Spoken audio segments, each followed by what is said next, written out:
जय श्री कृष्णा, राधे राधे। श्री हरिदास, कैसे हैं आप सभी। आज मैं आपको बताने वाली हूँ कि देवशयनी एकादशी कब आने वाली है। तो देवशयनी एकादशी को आषाढ़ शुक्ल एकादशी और हरियाली एकादशी भी कहा जाता है। इस दिन से भगवान विष्णु 4 माह के लिए योग निद्रा में चले जाते हैं और चातुर्मास का आरंभ माना जाता है। तो आइए जानते हैं कि इस एकादशी का महत्व क्या है। भगवान विष्णु और माता लक्ष्मी की पूजा की जाती है। व्रत रखने से सुख समृद्धि और पापों का नाश होने की मान्यता है। चातुर्मास शुरू होने के कारण इस अवधि में विवाह जैसे मांगलिक कार्य सामान्यतः नहीं किए जाते हैं। तो आइए जानते हैं कि इस एकादशी की पूजा विधि क्या है।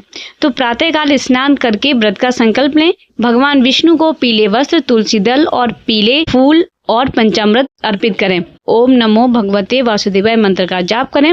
विष्णु सहस्त्र नाम या देवशयनी एकादशी व्रत कथा का पाठ करें। रात्रि में भजन कीर्तन करें और अगले दिन द्वादशी पर पारण अवश्य करें। तो आइए जानते हैं कि इस एकादशी का शुभ मुहूर्त और पारण समय क्या है। और एकादशी तिथि का प्रारंभ हो रहा है 24 जुलाई 9:12 पर और एकादशी तिथि समाप्त हो रही है 25 जुलाई सुबह 11:34 पर। तो द्वादशी के दिन व्रत का पारण करना जरूरी होता है। 26 जुलाई को द्वादशी है और रविवार है। इस दिन आपको पारण करना है सुबह 6:20 से 9 बजे तक। तो आइए जानते हैं कि पारण की विधि क्या होती है। तो प्रातः स्नान करें, भगवान विष्णु और माता लक्ष्मी की पूजा करें, तुलसी दल अर्पित करें, जल फल और सात्विक भोजन से व्रत का पारण करें। ब्राह्मण या जरूरतमंद को अन्न, दक्षिणा या वस्त्र का दान करना शुभ माना जाता है। तो अपने व्रत को पूर्ण करने के लिए सुनते हैं एकादशी की व्रत कथा। प्राचीन समय में सूर्य वंश में राजा मंधाता नाम के एक धर्मात्मा राजा राज करते थे।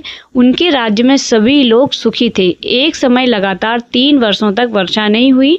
भयंकर अकाल पड़ा। अन्न और जल का संकट उत्पन्न हो गया। प्रजा अत्यंत दुखी होकर राजा के पास पहुंची।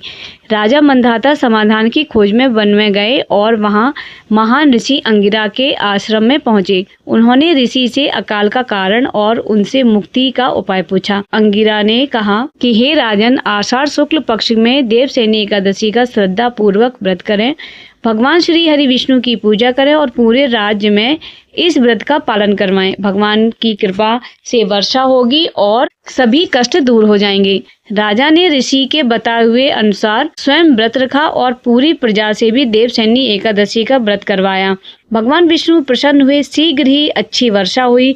खेत लहलहा उठे। अन्न की भरपूर उपज हुई। राज्य फिर से सुख समृद्धि से भर गया। इसी दिन से भगवान श्री हरि विष्णु क्षीर सागर में 4 महीनों के लिए योग निद्रा में चले जाते हैं। इस अवधि को चतुर्मास कहा जाता है। इसीलिए देवशयनी एकादशी का व्रत अत्यंत पुण्यदायी माना जाता है। तो इस व्रत का फल जो भक्त श्रद्धा और नियम पूर्वक देवशयनी एकादशी का व्रत करते हैं, पूजा करते हैं और कथा का श्रवण करते हैं, उन्हें भगवान विष्णु की कृपा प्राप्त होती है और पापों का नाश होता है तथा जीवन में सुख, शांति और समृद्धि का वास होता है। तो भक्तों, ये थी देवशयनी एकादशी के बारे में जानकारी और व्रत कथा। अगर आपको ये जानकारी पसंद आए तो आप मेरे वीडियो को लाइक करें और चैनल को सब्सक्राइब जरूर कर लें। तो मिलते हैं अगले वीडियो में। जय श्री कृष्ण, राधे राधे। श्री हरिदास। आप सभी का दिन शुभ हो।